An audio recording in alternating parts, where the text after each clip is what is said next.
آئیے مل کر محبت کے ساتھ بآواز بلند درود پاک پڑھ لے، صلو علی الحبیب صلی اللہ تعالی علی محمد صلی اللہ علیہ وسلم۔ سبحان اللہ۔ ویسے تو عاشورہ کا دن اور بھی بہت سارے اسلامک ہسٹری میں واقعات ہوئے، مگر جس واقعے کا ہم ذکر کرتے ہیں جو واقعہ کربلا ہے، آلموسٹ 1400 سال گزر گئے ہیں۔ ہم میں سے کئیوں کے والدین کا انتقال ہو گیا ہوگا، دادا دادی دنیا سے چلے گئے ہوں گے، کسی کی ماں کو والد کو گئے ہوئے 4 سال 5 سال 10 سال ہو گئے ہوں گے، مگر 2 4 5 سال کے بعد غم کی شدت کم ہو جاتی ہے، یاد بھی آتا ہے تو وہ تکلیف نہیں ہوتی جو تکلیف جب گئے تھے تو ہوتی تھی۔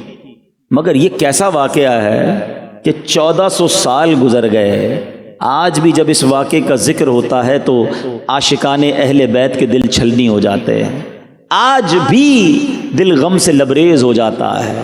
سیدی اعلیٰ حضرت یہ جو صلاۃ و سلام میں جو ہم شعر پڑھتے ہیں، کس قدر یوں سمجھیے کہ ہمیں میسج ملتا ہے کہ کتنا ظلم ہوا تھا اس کے اندر۔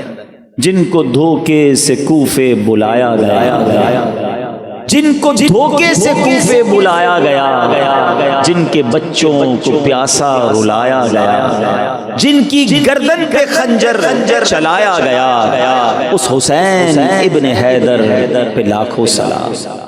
دھوکے سے بلایا گیا تھا، لڑنے نہیں گئے تھے، اور پھر کون تھے، مرتبہ کیا تھا، اسٹیٹس اور مقام کیا ہے۔ ذرا امام حسین کے بارے میں سنیے کہ آپ امام علی مقام، امام عرش مقام، امام تشنا کام، امام حسین رضی اللہ تعالی عنہ نواسہ رسول ہیں، مولا کائنات مولا علی اور جگر گوشہ رسول سیدہ فاطمہ بطول کے شہزادے ہیں۔ امام حسین رضی اللہ تعالیٰ عنہ 5 شعبان 4 ہجری کو مدینہ منورہ میں پیدا ہوئے۔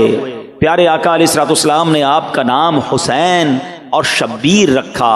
امام حسین کی کنیت ابو عبداللہ ہے، لقب سبط رسول اور ریحانۃ الرسول، یعنی نبی پاک علیہ الصلوۃ والسلام کے پھول ہیں۔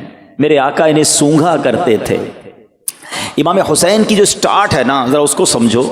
ہمارے گھر میں جب کوئی بچہ پیدا ہوتا ہے، ہم کوشش کرتے ہیں کسی بزرگ کی جو ہے وہ تحنیک کہتے ہیں، اس کو گٹی کہتے ہیں، کہ ان کے منہ سے کچھ شہد چٹا کر انہیں لگا دیں، یا کوئی بزرگ آ کر جو ہے ان کے کانوں میں اذان دے دیں۔ مسجد کے امام صاحب کو بلایا جاتا ہے، ایسا ہی ہے نا، اچھی بات۔